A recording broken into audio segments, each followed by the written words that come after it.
may mga dikit. Ngayon ngang araw ay pupunta tayo ng Tagaytay. Hindi pa nga ako nakakapunta doon kaya dinala ko na lahat ng damit ko. Pero isang araw lang naman kami doon matutulog. Una nga kami nagkita nitong kamukha ko. Alam ko na nalilito na kayo dahil para lang akong nananalamin. Dami ng kwento, hindi ko na alam, nasa MOA na pala kami. Sandali na nga lang, nakarating na kami dito sa PTEX. Dito daw ang sakayan, papuntang Tagaytay. Pero iniintay pa kasi namin yung may mga dikit din namin mga kasama. Nagulat nga ako nang malaman ko na parang mall na pala to. Terminal ba to o mall? Napakadaming bilihin at mga pwedeng kainan. Sa mga nakikita ko, parang nagugutom na naman ako. Dumating na nga tong kapatid ko na may tagki sa ulo. Nagpapanggap na bini. Akin lang ay panindigan mo. Kanina pa nga tong dalawa sa harap namin. Ayaw pa nga namin i-reveal na nasa likod lang kami. Pero biglang nakaramdam ng lukso ng dugo. Lalo nga akong na-excite pero yung tiyan ko hindi na. Mag-hi nga muna tayo dito kay Miss Karen bago tayo interviewin. Inamin ko talaga nagutom na ako kaya bumili muna kami ng pagkain bago kami sumakay. Buti nga na nga tong ngiti ko at para naman kung saan ako pupunta. Akala mo kung saan pupunta lampas lang pala ng Cavite ang Tagaytay. Mukha tuloy akong pinalaya sa dala ko.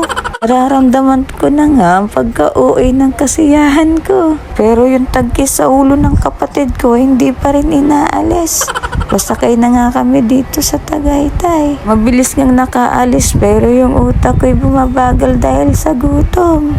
Pero tong kapatid ko, kinain na talaga ng sistema. Medyo mahaba nga ang biyahe namin dito sa Tagaytay.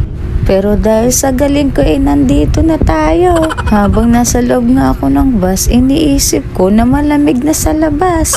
Yun kasi yung iniisip ko kapag sinabing Tagaytay. Nai-excite na nga dito ang aking kaluluwa.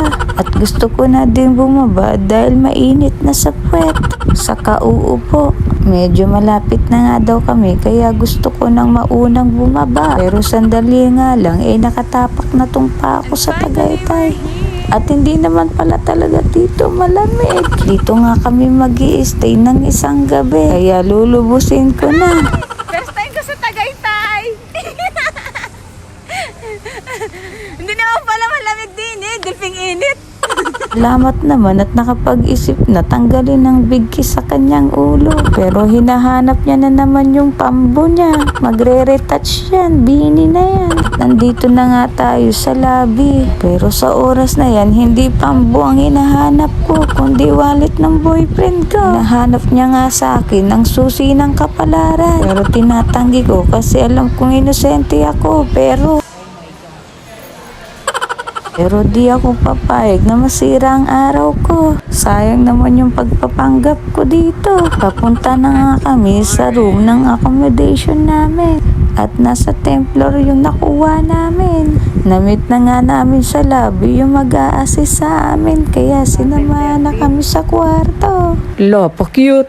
Talaga namang napakaganda at very aesthetic tong kwarto na to at hindi talaga kami nagsisisi na ito yung binook namin. 5 nga lang kami magkakasama dito.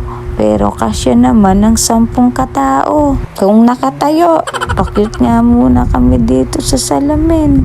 Pero na-amaze talaga ako sa lugar na to. Isa nga sa nagustuhan ko itong ilaw sa taas. Shandaling hibang tawag dito o kayo na ang mag-adjust. At ito nga yung view sa kwarto namin. Gurado nga hindi ka maboboring sa kwarto na to. Ay lahat na nga ay nandito na. Video okay, TV, wifi, libre na. At meron ding bingguan na paborito namin magpipinsan. Sa mga oras na yan, kahit malaki yung tiyan ko, gutom na naman ako. Kita ko nga na may rep dito na wala namang laman. Pero ang kagandahan dito, pwede mong gamitin anytime. Meron nga sila ditong baso or utensil na pwede mong gamitin. At meron din sila ditong small grocery na pwede kang kumuha at babayaran na lang dahil may price naman ang bawat item. Pero ang nakaka-amaze sa lahat, itong view sa labas, napakaganda talaga. Feel ko talagang nasa Tagaytay na ako. Sinilip ko nga nga din tong CR na very aesthetic at ayaw magpatalo. Na para tong kapatid ko na sumilip din at gustong ma-expose. Pagtapos ko nga maglibot-libot, nag-enjoy naman ako dito sa kama. Niyaya ko nga tong mga pinsan ko dahil minsan lang to. Pero magsusorry muna ako kay Miss Karen. Ate Karen! Sorry kasi ako nakapag-araw!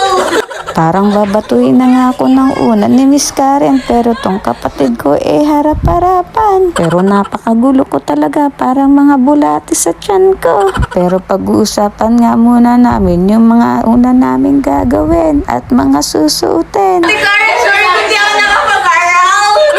Ay inulit pa talaga. Kailangan na nga namin mag-usap dahil limited lang ang aming pag-stay dito. Nag-usap-usap nga kami sa mga susuotin namin dahil unang gagawin namin ay mag-swimming. Pero may hindi na-inform kaya nagulat siya dahil maling swimsuit pa lang nadala niya. Naramdaman ko nga na nagsisisi siya kaya napatalon talaga siya.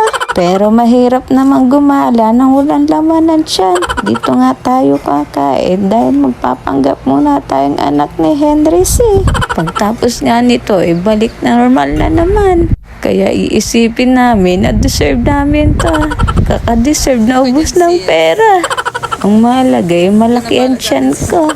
At napupunta naman sa pagkain na masasarap. Excited na nga akong kumain dito. Pinagsisilbihan pa nga kami ng kapatid ko. Napakabait. Ano kayang nakain nito? Ito nga si Miss Karen, talagang inupakan na tong paborito niya. Pagtapos bumalik na kami sa accommodation. Punta kami sa Kairan. Bye!